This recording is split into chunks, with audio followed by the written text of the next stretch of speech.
Bonjour à tous et bienvenue au sommet On n'est pas que des parents. Aujourd'hui, j'ai la chance et l'honneur de recevoir Sandra Lodo qui va se présenter dans quelques minutes. Et on va parler du jeu libre. Alors, c'est quelque chose dont on parle peu, je trouve, sur les réseaux et globalement. Et pourtant, j'y accorde vraiment un intérêt particulier. Et j'ai choisi Sandra parce que c'est vraiment une experte du sujet. Je vais la laisser se présenter et on va rentrer rapidement dans le vif du sujet. Bonjour, merci beaucoup Lucie, je suis vraiment honorée. Alors déjà, le plaisir de te retrouver. Bonjour à tous, de vous retrouver et puis d'être invitée pour ce second sommet de On n'est pas que des parents sur un sujet qui est vraiment, comme tu le disais, intéressant dans le sens où au niveau de notre environnement de vie, on est vraiment aujourd'hui dans une vie qui va à 200 à l'heure, pour nous comme pour les enfants. Et c'est vrai qu'on a l'habitude de faire beaucoup de choses avec un rythme, on le verra, qui est déjà difficile à soutenir pour nous, les adultes, les parents. Donc, pour les enfants, c'est encore une question qui se pose. Donc, la thématique du jeu libre, elle est vraiment intéressante à remettre dans le contexte d'aujourd'hui. Encore plus intéressante à remettre dans le contexte d'aujourd'hui, car pour l'enfant, ça a toujours été très, très intéressant. On va le voir ensemble. Donc, on va voir l'intérêt que ça a pour le tout petit, le bébé, le jeune enfant, l'enfant, l'adolescent. Si vous avez aussi des ados, on peut en parler. Lucille vous l'a dit, n'hésitez pas à poser des questions, elle me les relayera. Et on va réfléchir aussi ensemble, si vous voulez bien, à notre rôle d'adulte aussi, comment on peut favoriser tout ça auprès des enfants. Super. Alors, vous aurez un petit support visuel qui va permettre d'avoir une trame, mais encore une fois, n'hésitez pas à poser vos questions. La première image que je vous propose, c'est de regarder ensemble une vignette qui va reprendre. Alors, l'année dernière, si certains nous ont suivis, j'avais déjà mis cette vignette parce que c'est vraiment un point de départ qui est important pour nous en tant qu'adultes, c'est-à-dire faire un petit peu une remise à niveau et repartir des besoins fondamentaux des tout petits. Donc là, on n'est pas dans le désir, l'envie, même si c'est super quand ça leur arrive, quand ils grandissent un peu. On est vraiment là dans les besoins fondamentaux, c'est-à-dire comment est-ce qu'en tant qu'adulte, je veille, que je sois effectivement parent, proche, professionnel, accompagnant parentalité, je veille effectivement à ce que ces besoins du tout petit soient pris en compte. Donc la première, je vais aller très vite sur cette première vignette parce que vous savez déjà ça, mais j'avais envie de le faire comme un point de départ entre nous. Les besoins physiologiques, c'est tout ce qui est lié au corps, tout ce qui va être de l'ordre d'être nourri, être langé, dormir, bien évidemment, et toutes ces questions effectivement liées aux soins du corps. La deuxième catégorie que vous voyez, ce sont les besoins psychosocio-affectifs. C'est un bien grand mot valise, mais qui va traiter de tout ce qui est de l'ordre du développement de l'enfant dans les interrelations avec les autres, évidemment du lien d'attachement. On va certainement en parler tout à l'heure, puisque cet attachement va permettre l'exploration. Vous voyez que ces trois besoins sont interdépendants. L'exploration, c'est le petit fil rouge qu'on va tirer aujourd'hui avec le jeu libre, donc un besoin vital pour le tout petit, un enfant qui a eu ses besoins physiologiques satisfaits, qui est en relation apaisée et qui est suffisamment sécure, il va passer la plupart de son temps du coup à grandir en apprenant à travers le jeu libre notamment. Alors, je vais dire jeu libre parce que c'est le titre qu'on a choisi et le mot qu'on a décidé d'utiliser aujourd'hui. Mais derrière, ça fera peut-être partie aussi de vos questions, c'est activité libre, activité autonome, activité spontanée. Voilà, c'est tous ces mots, effectivement, qu'on a mis derrière jeu libre aujourd'hui. C'est-à-dire que c'est l'initiative de l'enfant d'aller vers, effectivement, une expérience qui va s'approprier. Et on verra que, bien évidemment, l'adulte a un rôle. Merci beaucoup, Lucille. Sur la deuxième vignette, pardon, excusez-moi, je dois juste refaire un petit calage pour la voir bien. Excusez-moi. Ça va? Vous me dites si vous avez Tout des le choses monde sur voit lesquelles... l'écran. Tu vois bien mon écran, Sandra, il n'y a pas de problème. Très bien, très très bien. Donc, on va partir de l'exploration, si vous voulez bien. Alors, il y a beaucoup de terminologie qui existe aujourd'hui parce qu'on approfondit le jeu libre et l'importance du jeu libre. C'est quelque chose qui n'est pas du tout nouveau, d'avoir découvert l'importance et d'avoir mis en avant en lumière l'importance du jeu libre, de l'activité spontanée de l'enfant. Mais il est vrai que, comme aujourd'hui, on est dans une culture effectivement du droit protégé, de la dénomination protégée, etc., c'est vrai que plusieurs espaces ont pu effectivement nommer d'une certaine manière le jeu libre de l'enfant et voire aller jusqu'à déposer effectivement une marque. Par exemple, Laurence Rameau a une déclinaison très, très intéressante du jeu libre qui s'appelle l'itinérance ludique, qui donc lui appartient dans une marque, dans une manière de le mettre en place, etc. L'Institut Petite Enfance Boris Cyrulnik appelle ça la libre exploration éducative. Mais vous voyez, si vous voulez, nous, on a fait un pot commun et on se dit qu'il y a beaucoup de choses qui les rassemblent et qui nous rassemblent pour l'enfant. Là, je parle d'exploration, donc de jeu libre. C'est donc un besoin vital. Ça veut dire que c'est essentiel à son développement. Ce n'est pas du tout un besoin secondaire, on l'a vu. Donc, l'enfant va faire ses expériences. Il va pouvoir, on l'a vu, s'il a reçu suffisamment de réponse à ses besoins physiologiques et à ses besoins relationnels, il va passer son temps à faire des expériences. Et c'est intéressant parce que du matin au soir, dès que l'enfant est éveillé, il va passer vraiment son temps à jouer. Donc, on voit que des cultures comme les pays d'Europe du Nord, pour donner un exemple, ils ne mettent en place l'école ou la scolarisation proprement dite en termes d'instruction qu'à partir de 7 ans, c'est-à-dire à la fin de la petite enfance. Pourquoi ? Parce que ce sont des cultures qui ont intégré, sans presque se poser la question, mais en connaissance de cause, j'allais dire, que quand l'enfant manipule, explore, joue, crée, il apprend naturellement. Donc le programme n'est pas centré sur ce qu'on fait faire aux enfants, comme ça peut être le cas dans nos établissements, mais plutôt sur l'adulte qui va permettre à l'enfant de faire des expériences, puisqu'on sait que tranquillement derrière, il va apprendre, grandir, se développer. Donc la question effectivement de permettre de faire des expériences, elle est vraiment essentielle, mais on voit que d'une culture à l'autre, d'un endroit à l'autre, de la maison chez l'assistante maternelle ou à la crèche ou à l'école par exemple, ça prend des formes vraiment complètement différentes. Pourtant l'enfant, lui, il reste dans ce même besoin, le besoin de découvrir le monde qui l'entoure. Et ça commence par la bouche, puisqu'effectivement, il va d'abord, vous savez, tout mettre en bouche, mais ça lui permet effectivement d'explorer ce qui l'entoure et d'incorporer les choses comme les personnes. Il ne vous a pas échappé qu'un tout bébé, souvent, il vous mange, effectivement, en vous prenant la main, la joue, etc. Donc, bien évidemment, l'accompagnement qu'on va avoir et jusqu'où est-ce qu'on permet à l'enfant de faire ça, c'est vraiment essentiel. Par exemple, si je suis un adulte qui va tout le temps empêcher l'enfant de mettre tout à la bouche par réflexe, hein, parce que pour des raisons qui sont légitimes et qui nous appartiennent, c'est vrai qu'on va un petit peu empêcher son exploration et du coup empêcher son développement harmonieux. Pourquoi ? Parce qu'il a vraiment besoin de cet outil-là pour vraiment explorer et découvrir et contempler le monde. Bien évidemment, l'adulte est toujours vigilant à ce que l'enfant met à la bouche en termes de danger, bien évidemment.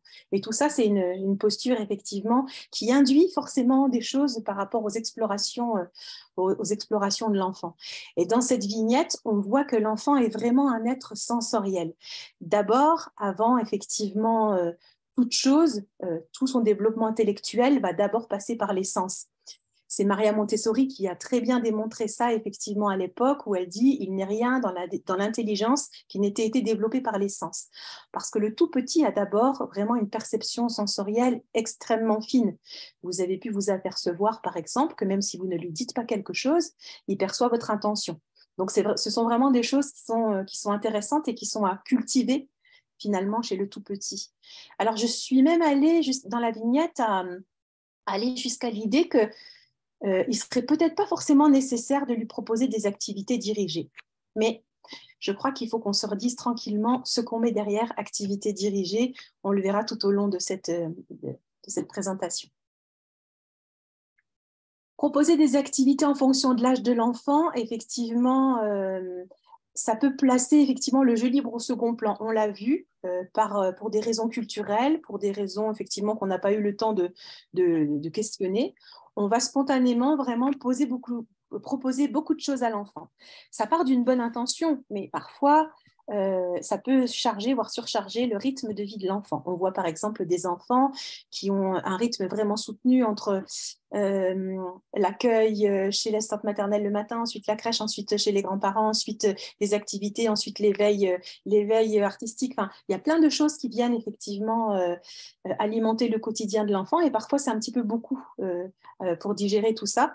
Encore une fois, Ça peut être intéressant pour certains enfants, mais il s'agit d'abord qu'on observe l'enfant, qu'on l'observe dans son environnement naturel, qu'on observe ses initiatives. Et si on voit effectivement qu'il y a des besoins particuliers, alors on peut proposer et mettre en place des choses. Sinon, effectivement, dans tout environnement, il ne vous a pas échappé que dans tout environnement, un enfant peut jouer. Tout à l'heure, je vous disais que quand un enfant se lève, son besoin, comme c'est un besoin d'exploration, son besoin est d'explorer le monde qui l'entoure. Et il va aussi bien tirer, par exemple, sur un tapis d'éveil que tirer vos cheveux quand vous prenez dans les mains. C'est vraiment, il est en train d'exercer justement sa motricité, par exemple. Donc, on voit qu'effectivement, il y a toute une activité que l'enfant va mettre en place. Mais on voit aussi que la représentation de l'adulte ou le rôle de l'adulte va vraiment être déterminant. Je donne un exemple. Quand un tout petit ne veut pas trop manger, qu'est-ce qu'on va faire? Peut-être spontanément, on va jouer avec lui. Je vais vous donner l'exemple de l'avion. On joue, on fait l'avion, on fait le garage, etc. Donc, on est en train de jouer avec l'enfant. Souvent, la majorité des adultes observent que ça marche, tant que ça marche, effectivement. Et puis, à un moment donné, parce que l'enfant est plus grand, parce que voilà, pour d'autres raisons, on décide effectivement que le temps de repas n'est plus un temps de jeu. C'est l'adulte qui détermine ça, pas du tout l'enfant, parce que pour l'enfant, ça peut rester indéfiniment un temps de jeu, le temps de repas. Et l'adulte va dire, on est à table, c'est l'heure du repas, on ne s'amuse pas, on ne joue pas, etc. Donc, on voit bien que la conception qu'on a, nous, du jeu, parce que l'activité libre et le jeu libre, ce n'est pas que le jouer pendant les temps d'éveil, c'est vraiment toute la journée de l'enfant. Lui, il considère sa journée finalement comme un grand espace de découverte. C'est en ça où il va toute la journée chercher du plaisir. Que je sois effectivement sur une table de l'ange, que je sois dans un moment de repas, parfois même un moment d'endormissement, un temps relationnel, pas que dans les temps d'éveil en tout cas.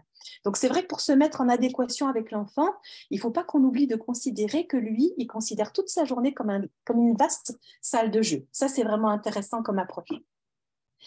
Donc, il y a à mon sens, une grande pédiatre hongroise qui est une référence en petite enfance, qui est Emi Pikler, qui avait en Hongrie donc une pouponnière à l'époque. Aujourd'hui, c'est une crèche et qui avait un organisme, un institut de recherche où ils ont fait beaucoup d'observations à partir des vidéos et ils nous ont beaucoup appris du tout petit.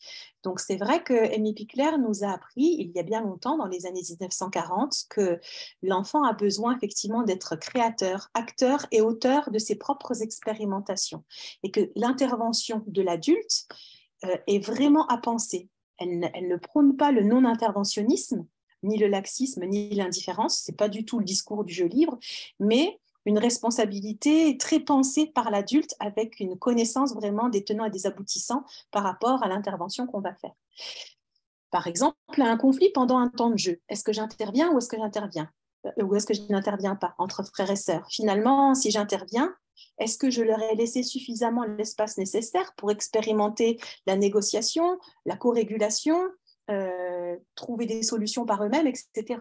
Donc l'idée, ce n'est pas d'intervenir ou de ne pas intervenir. La question, c'est d'être vigilant, de porter son attention à la situation et d'ajuster le moment où j'interviens ou pas. C'est tout un travail effectivement délicat de tous les instants.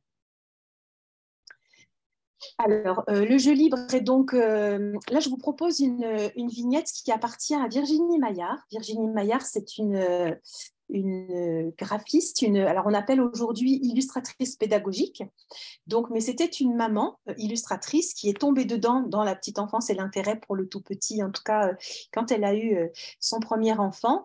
Et du coup, son travail s'est porté beaucoup sur des réflexions, moi j'appelle ça des images à penser, qu'elle nous propose. Et donc Virginie Maillard, son nom d'artiste d'illustratrice pédagogique, c'est Bougribouillon, bougribouillon.fr. Vous retrouvez effectivement ces images sur son site. Alors, ce n'est pas en utilisation libre, mais on a eu la chance qu'avec l'association 1000 pages, je suis coordinatrice dans une association qui œuvre sur l'importance des 1000 premiers jours. Donc, elle nous a offert vraiment généreusement quelques affiches que l'on peut utiliser pour des présentations. Sachez qu'on parlait des émotions dans la conférence juste oui. avant. Oui, Virginie met à disposition sur son site en paiement libre. On peut imprimer après chez soi, donc ça peut coûter pas. Enfin, voilà, on peut mettre quelque chose de symbolique à hauteur de ses moyens. Toutes les palettes pour parler des émotions avec ses enfants, les étiquettes qui représentent les différentes émotions, les curseurs, les roues, etc. Et que, personnellement, je les ai achetées et vraiment, c'est très, très sympa à avoir à la maison. C'est vraiment une ressource extrêmement riche et très abordable, c'est vrai, tout à fait. Et c'est normal qu'on reconnaisse aussi, voilà, parce que c'est son travail.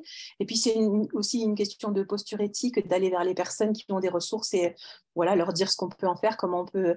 Mais c'est vrai que même pour les professionnels, on utilise beaucoup, beaucoup ces illustrations en conférences, en formation, etc. Parce que ce sont vraiment des questions qu'elles soulèvent qui sont vraiment fondamentales quand on s'intéresse à l'éducation du tout petit. Et sur le jeu libre, donc, pardon Virginie, j'ai fait 2 captures d'écran, celle-ci et la vignette suivante, on verra tout à l'heure. J'ai découpé effectivement son affiche pour vous en faire part aujourd'hui et valoriser aussi tout ce que les parents nous apportent dans les réflexions autour des tout petits. On est sorti depuis longtemps aujourd'hui du monde où il y a les experts qui vont montrer aux parents comment faire. Même si certains ont encore cette représentation, on sait aujourd'hui que les parents sont des vrais partenaires dans l'éducation du tout petit et nous-mêmes, les professionnels, on a grâce aux parents des super ressources, vraiment. Donc, je voulais la mettre à l'honneur aussi en tant que parent aujourd'hui. Elle nous explique, donc je vais rester fidèle à ce qui est dit, je vais juste lire la vignette. Le jeu libre est un jeu initié par l'enfant et autorégulé. Donc, dans le jeu libre, il y a bien la question de l'initiative de l'enfant. Mais bien évidemment, derrière, il y a la question effectivement du rôle de l'adulte. Par exemple, un enfant qui va avoir une initiative, une envie, une attirance pour aller plutôt vers tel jeu ou tel jouet, bien évidemment, qui aura organisé son espace de vie? L'adulte, qui l'aura emmené là, au parc par exemple, ou qui aura disposé dans sa chambre ou dans son espace de jeu tel ou tel objet et jouet. Là, il y a un vrai travail, il y a un vrai rôle de l'adulte. L'enfant, lui, effectivement, il va disposer de manière positive de cet environnement-là, en ayant effectivement des envies, en partant effectivement de ce dont il a besoin de découvrir. Et à chaque fois, c'est vraiment très en lien avec son stade de développement. On va donner par exemple la question du jeu du coucou. Vous savez à quel point le jeu du coucou est universel. Il existe très tôt dans la vie de l'enfant. Et effectivement, c'est un grand plaisir parce que le jeu égale plaisir. Hein, on ne l'a pas dit, c'est tellement évident, mais on le redira certainement pendant notre échange. Le jeu où l'avantage du jeu, c'est que c'est vraiment un grand plaisir et les enfants ont grand plaisir effectivement à jouer à des jeux de coucou.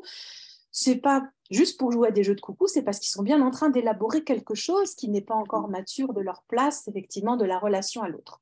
Donc c'est quelque chose qui est vraiment important. De leurs initiatives, là où ils en sont dans leur développement, ils vont pouvoir mobiliser, si l'adulte a suffisamment bien pensé les espaces, toutes leurs habiletés et leurs compétences pour aller vers.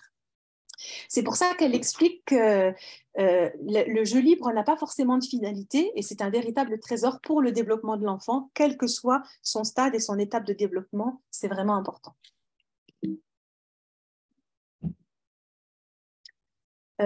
La même affiche, mais c'est le bas de l'affiche que j'ai capturé ici. Donc, à travers l'affiche, elle met des petites vignettes pour voir tout ce que l'enfant travaille à travers le jeu. Mais qu'est-ce qu'on peut vous dire? Ils travaillent tout à travers le jeu, tout leur développement. Donc, c'est intéressant, autant individuel qu'interactif avec les autres. Donc, des activités dirigées, structurées ou encadrées par l'adulte ne remplacent pas le jeu libre dans tout ce qu'il peut développer chez l'enfant. Avec une proposition qu'elle nous fait, elle est celle de faire confiance à l'enfant. J'allais dire, on pourrait même dire faisons confiance à l'enfant au moment du repas, voilà, dans des moments effectivement où parfois on est très interventionniste, où on peut peut-être se faire confiance, leur faire confiance et leur permettre d'être davantage acteurs de leur propre développement, sachant qu'un tout petit, il n'est pas acteur de grand-chose dans sa vie. Pourtant, en même temps, on a une attente, les adultes ont une attente qui soit très vite autonome et sociable. Pour autant, qu'est-ce qu'un tout petit décide dans la vie? Est-ce qu'il décide l'heure à laquelle il se réveille? Pas forcément. Est-ce qu'il décide ce qu'il va faire dans la journée? Pas forcément. Est-ce qu'il décide avec qui il va aller ou à qui il sera confié? Pas forcément. Est-ce qu'il décide de ce qu'il y aura dans son environnement? Pas forcément. Donc, si on fait les comptes, honnêtement, avec ce tout petit, il n'est pas acteur de grand-chose dans sa vie. Donc, l'idée, c'est dans ces temps, effectivement, de jeu, qu'il puisse expérimenter le fait d'agir sur mon environnement, de découvrir mon environnement, de faire par moi-même.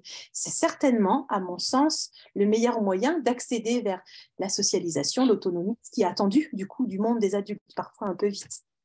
Faisons-leur confiance. On est souvent étonnés, je pense qu'il y a des raccourcis qui peuvent être vite faits sur oui, mon enfant va faire toujours la même chose ou ne va pas aller vers les apprentissages, et t'en parles justement après.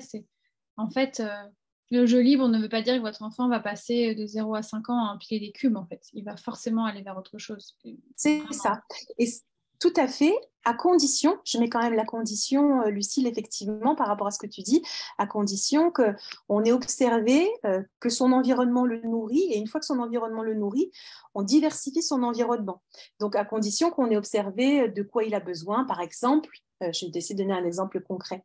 Un enfant a beaucoup travaillé tout ce qui passe par la bouche, mettre en bouche, découvrir les formes, mettre dedans, remplir, vider, etc. Puis à un moment donné, on voit qu'effectivement, il commence à s'appuyer. Donc, il va être plus être dans la motricité effectivement globale. Donc, on va lui mettre des choses sur lesquelles il peut s'appuyer parce qu'il aura envie effectivement souvent de... Du coup, il va laisser un peu tout ce qu'il fait, ce qui se met à la bouche, ce qui se manipule parce il sera en train de travailler à un autre stade de son développement. Donc, en tout cas, c'est vrai que, bien évidemment, l'enfant va pouvoir vraiment bénéficier de tout ça à condition qu'il ait autour de lui un petit peu les moyens nécessaires. C'est vraiment ça. Et notre boulot, c'est pas tant de lui faire des choses ou de le faire arriver là où on veut l'emmener, mais de lui permettre de faire par lui-même. Parce que, effectivement, quand l'enfant fait ses propres expériences, ben, il va développer quoi? La confiance en lui, l'estime de lui, la persévérance, toutes ces choses, et en plus se respecter soi-même, répondre à son propre besoin, développer effectivement toutes ces compétences-là en parallèle. C'est pour ça que c'est vraiment très intéressant. Dans nos têtes d'adultes, c'est vrai qu'on a une question d'apprentissage derrière. Soyons tranquilles, en faisant, on apprend. Mais nous, c'est la même chose. À un moment donné, je ne sais pas faire une recette, je vais la faire et c'est bien en la faisant que je vais apprendre à la faire. Puis après, je saurai la faire, je connaîtrai par cœur, je la ferai les yeux fermés, je vais même y mettre ma petite personnalité, etc. Donc, c'est ça. Vraiment, apprendre par l'expérience, c'est essentiel pour l'enfant. Alors, c'est pour ça que, alors je fais une petite parenthèse, j'avais pas imaginé en parler, mais c'est parce que ça me vient en tête maintenant. C'est pour ça qu'on est autant vigilant aussi à la question des écrans. C'est pas le sujet du jour, mais parce qu'évidemment, l'enfant qui est très souvent devant les écrans ne fait pas effectivement pendant ce temps des tas d'expériences qui sont essentielles il fait une expérience c'est sûr mais ne fait pas tout ce tas d'expériences qui est essentiel à son développement par l'expérimentation. Jean Epstein nous dit qu'effectivement, l'enfant ne joue pas pour apprendre, mais il apprend parce qu'il joue, hein, c'est vraiment ça. C'est un psychosociologue, Jean Epstein, qui écrit beaucoup, contemporain, qui écrit beaucoup sur l'enfant, les parents, les relations parents-professionnels, les développements de l'enfant. Donc, l'enfant qui joue va pouvoir être en plus imaginatif, créatif, d'autant qu'on l'a dit tout à l'heure, quand ses besoins fondamentaux sont satisfaits, il va pouvoir effectivement se mettre à faire tout ce qu'il a à faire. Et j'avais envie de mettre un petit quelque chose sur l'idée de ranger. Très souvent, adultes, on a appris à ranger, on a une certaine idée de ce qu'est le rangement. Le tout petit aussi, sauf que on ne s'y prend pas de la même manière. C'est-à-dire qu'un enfant, il a besoin effectivement, parce que les 3 premières années de sa vie, il est dans ce qu'on appelle la période sensible de l'ordre, il a besoin que les choses soient organisées et rangées autour de lui. Ça peut paraître étonnant parce qu'il déplace toute la journée, mais il déplace, c'est-à-dire il prend, il repose, parce qu'il explore. Vous le savez, c'est un besoin fondamental, on se l'est dit. Et en même temps, vous savez qu'un autre besoin fondamental, on l'a dit, c'est de pouvoir se situer dans son environnement, de se sentir rassuré et en sécurité. Ce qui fait que la manière dont je vais aménager l'espace de l'enfant, vous pouvez être sûr, puisque par rapport à ce stade de développement qui s'appelle la période sensible, l'enfant a besoin de repérer que, je ne sais pas, la caisse des voitures est là, la dinette est ici, par exemple, à la maison, à la crèche ou dans mon environnement. Et si effectivement, à chaque fois, l'adulte remet en place et laisse effectivement les choses en place, très vite, vous savez qu'à cet âge-là, ils aiment beaucoup aider, par exemple, participer, etc. Mais très vite, l'enfant, effectivement, saura remettre en place ou saura identifier, ça va devenir un repère, saura identifier, par exemple, il se bat avec son frère et sa sœur pour jouer à la dinette, on va pouvoir lui dire, mais tu sais, si tu veux une assiette, tu peux aller en chercher une, tu sais où est la dinette, etc. Il peut aller, y compris quand il est tout petit, à 4 pattes, etc. Donc, ce n'est pas de ranger dans le sens, tu as sorti quelque chose, tu le remets en place, dans un principe éducatif, c'est ranger parce que vraiment, ça contribue au développement de l'enfant. C'est-à-dire remettre à sa place, moi, c'est plutôt comme ça que je vais dire, ce qu'on fait ranger, il y a une autre idée derrière. Je ne sais pas si vous me suivez, mais j'essaie de développer cette idée-là. Remettre à la place, ça veut dire qu'on a bien compris qu'il faut contribuer à mettre en place autour de l'enfant un environnement où il va pouvoir trouver des repères. Et s'il trouve ces repères, il va pouvoir s'en saisir, justement, remettre en place, etc. C'est une autre chose que de ranger pour ranger. Et je reparle de Montessori parce que c'est redevenu très à la mode, même si c'est très ancien comme pédagogie, mais il y a vraiment cette idée effectivement d'une activité ou d'un travail, comme elle dit, qu'on remet en place et ensuite on peut en poursuivre un autre. Donc, ce n'est pas du tout dans l'idée de dire tu ranges et après tu peux, dans une idée effectivement d'ordre, effectivement de consignes ou de règles, c'est plutôt parce qu'on sait effectivement que c'est structurant pour l'enfant et qu'il en a besoin. Donc, c'est pas la même approche et du coup, on ne va pas le dire de la même manière et pas avec la même intensité par rapport à l'enfant. Et je trouve qu'en comprenant, c'est pour ça que je tenais à ce qu'il y ait cette thématique dans le sommet, parce que on a souvent cet écueil quand on ne connaît pas ces sujets ou qu'on les connaît de manière assez superficielle, de se dire, OK, une éducation autour des pédagogies actives type Montessori va faire en sorte, et il y a quelques phrases dans tes slides d'avant, c'est l'enfant va vers ce qu'il veut, mais c'est vraiment ce qu'il veut dans le sens ce qui l'anime au moment où il va vers ça. Par exemple, si je prends l'exemple de mon fils, en ce moment il a envie d'écrire et de lire, voilà, ça vient de lui en fait. Ses parents lui a dit il faut que... Non, ça vient de lui. Donc, l'enfant ne devient pas un enfant roi, c'est juste qu'on prend en compte ses besoins vraiment intrinsèques et ce qui va le remplir et assouvir ses besoins d'apprentissage, parce qu'au final, ils apprennent tellement, tout seuls, ils ne sont pas vraiment tout seuls, mais par eux-mêmes. Par eux-mêmes. Et que ça vient un peu éclairer ces écoles comme c'est voilà, les écoles Montessori, les écoles alternatives quand même ouvrent de plus en plus. Tout à fait. Il y a du bon et du moins bon, c'est pas là le débat, mais l'enfant ne fait pas ce qu'il veut dans une école Montessori ou Freinet ou autre ou machin. L'enfant, il y a des règles et notamment remettre à sa place, c'est hyper important.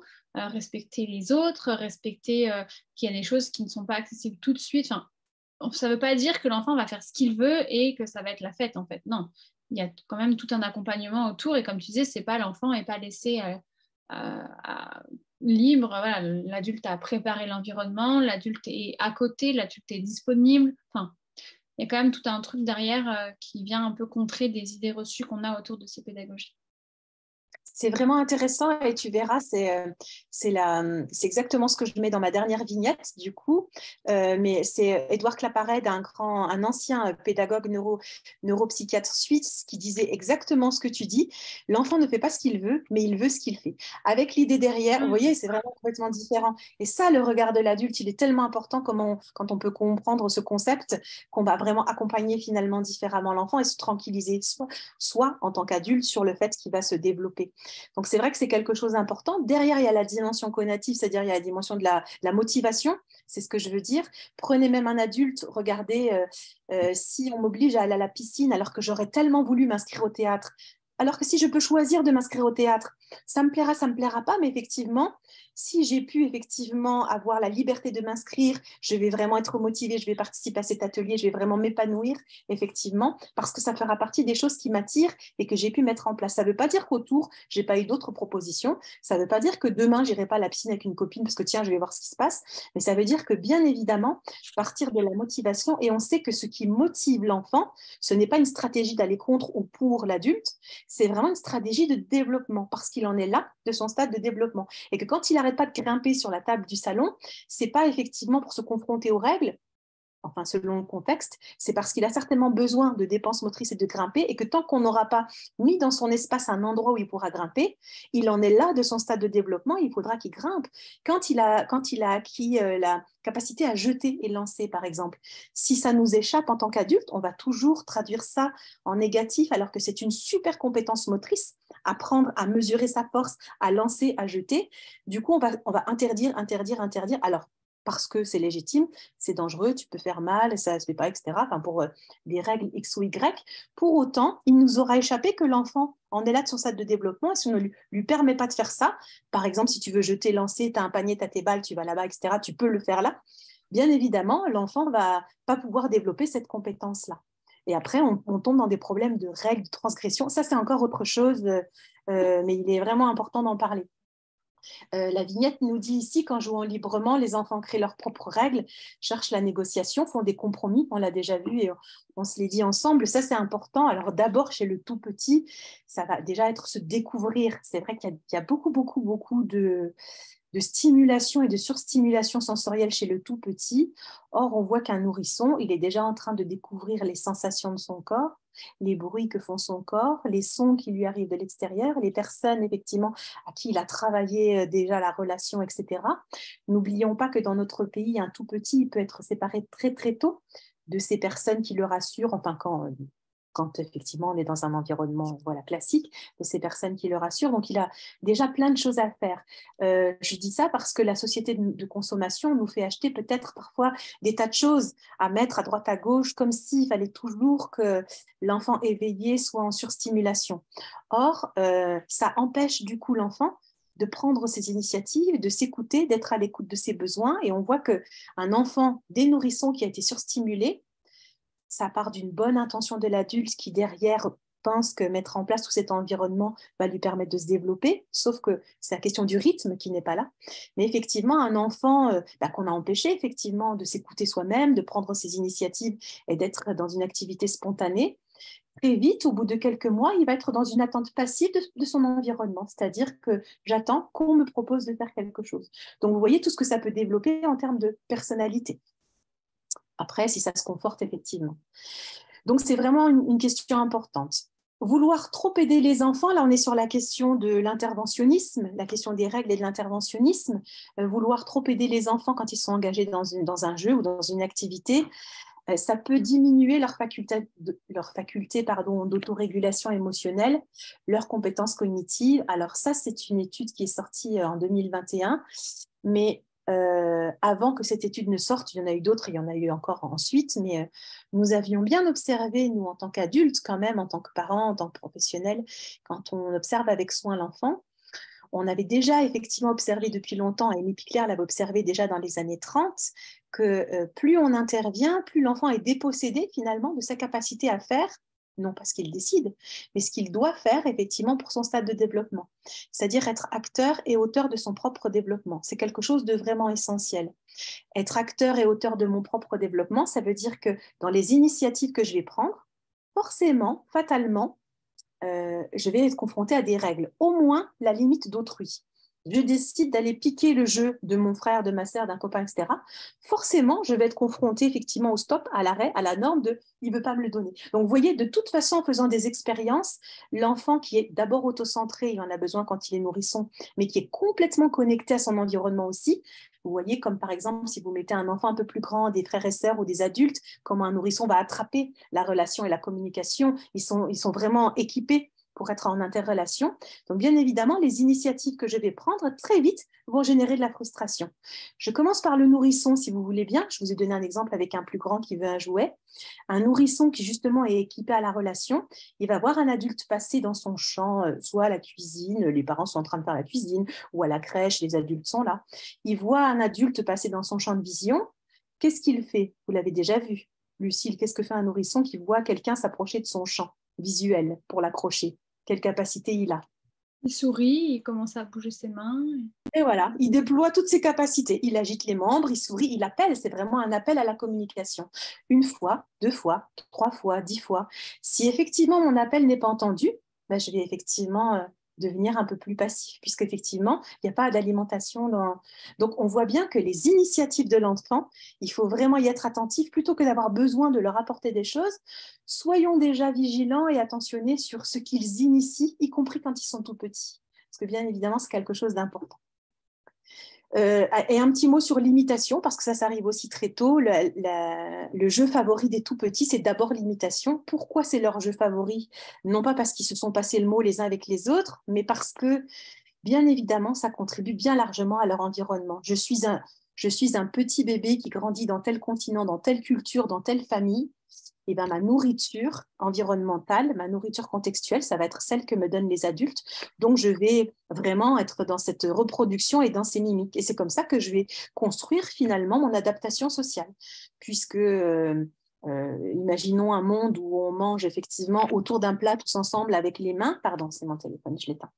Imaginez un monde ou une culture où on mange assis ensemble, tous ensemble avec les mains. Je ne vais pas avoir les mêmes imitations et les mêmes codes sociaux que, par exemple, en France, effectivement, où on mange sur une chaise avec des couverts, etc. Donc, c'est ça qui est intéressant. On est les premiers vecteurs positifs de la socialisation de l'enfant. Ce ne sont pas les règles qui sont les vecteurs positifs, c'est l'adulte qui porte justement les normes et les codes d'une société. Et quand elle est diversifiée, quand effectivement deux cultures viennent s'inscrire autour de l'enfant. C'est très enrichissant, c'est comme des langues. Vous savez à quel point la perméabilité du cerveau de l'enfant lui permet d'intégrer justement toute cette diversité-là. Donc, la corrélation de l'étude, hein, vous l'avez vu, c'est effectivement plus l'enfant va être coupé dans sa tâche ou plus l'enfant va effectivement être amené à être coupé par l'intervention de l'adulte, moins il sera capable effectivement d'autorégulation, de maîtrise de ses émotions, de confrontation à la règle, etc. Il apprendra à se dominer, à s'assujettir à à l'adulte, pardon, à répondre aux attentes de l'adulte, mais ce ne sera pas en lien avec ses besoins de développement. Merci Lucille d'avoir remis là.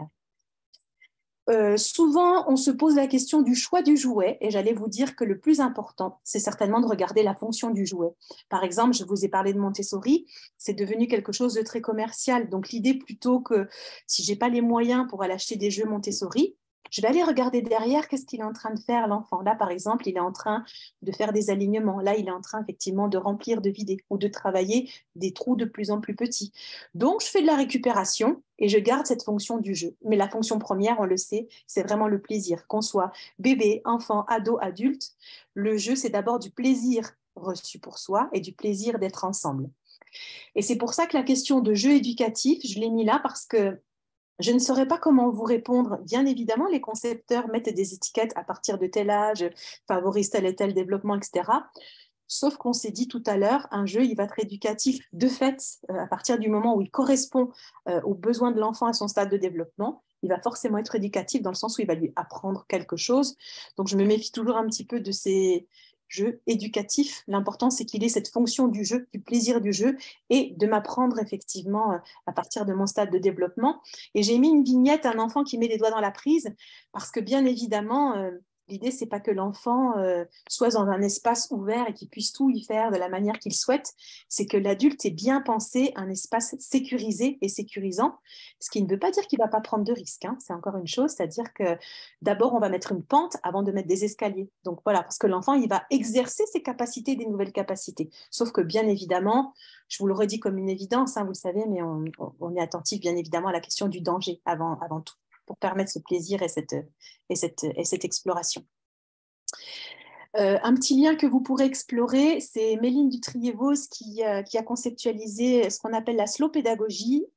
Ce n'est pas en tirant sur les salades qu'elles pousseront plus vite, c'est ce que disait un grand pédagogue français, Célestin Freinet, du courant de l'éducation nouvelle. Donc ça veut bien dire ce que ça veut dire. Prenons le temps effectivement de vivre les choses, de respirer les choses et puis de laisser l'enfant aussi apprécier l'instant présent plutôt que effectivement de le remplir. La question de l'éloge de l'ennui, c'est quelque chose d'important. Quand l'enfant s'arrête, le tout petit, on sait bien évidemment qu'il ne fait pas rien. Il intègre, il imprime l'expérience sensorielle qu'il vient de faire. Donc, il faut lui laisser ce temps-là, c'est essentiel. Sinon, on risque de se plaindre après avec des enfants qui ne se posent jamais. Peut-être qu'on doit aller voir un peu avant. Est-ce qu'on leur a permis de se poser avant ? Et l'importance de l'extérieur, quelque chose de vraiment essentiel. Les neurosciences le montrent, des études l'avaient démontré depuis longtemps, pour les enfants comme pour les adultes. Jouer à l'extérieur, en lien avec la nature, ça n'a vraiment que des vertus. Les Suédois disent qu'il n'y a pas de mauvais temps, il n'y a que des mauvais vêtements. Donc, c'est une invitation aussi à, autant que faire se peut, aller à l'extérieur. Je crois que les vécus familiaux autour de la Covid vont dans le sens, effectivement, où on recherche de plus en plus. On a retrouvé le plaisir d'effectivement de profiter de l'extérieur, de la nature et de temps ensemble à l'extérieur. En synthèse, c'est ce que tu disais, Lucille, tout à l'heure. Justement, tu avais anticipé. J'avais mis en synthèse l'idée de Claparède, que l'enfant ne fait pas ce qu'il veut, mais il veut ce qu'il fait. Donc, c'est une image encore de Bougri-Bouillon, de Virginie Maillard. Faisons-lui confiance. Ça ne veut pas dire qu'il va faire toujours des choses socialement attendues, socialement adaptées, etc. Mais l'adulte est là pour justement l'accompagner dans ses expériences, les mettre en mots pour l'amener justement à la compréhension de tout ça au fil du temps, lui permettre de vivre aussi toutes les émotions qu'il y a à travers ses expériences. Et puis, petit à petit, les adaptations sociales se feront en temps et en heure. Alors, merci de votre attention. Il nous reste quelques minutes pour des questions, si vous voulez, des échanges, ou Lucille, si tu veux des approfondissements. Tu avais mis ça, mais tu ne voulais pas que je les montre spécialement? Oui, c'était des jeux, c'était des idées c'est dans la pédagogie Picler, des idées de jeux et de jouets qu'ils mettent pour les tout petits, en fait. Donc, c'était voilà, pour visualiser un peu des les jouets qu'on met pour les tout petits. Ça, ce sont des anciennes images.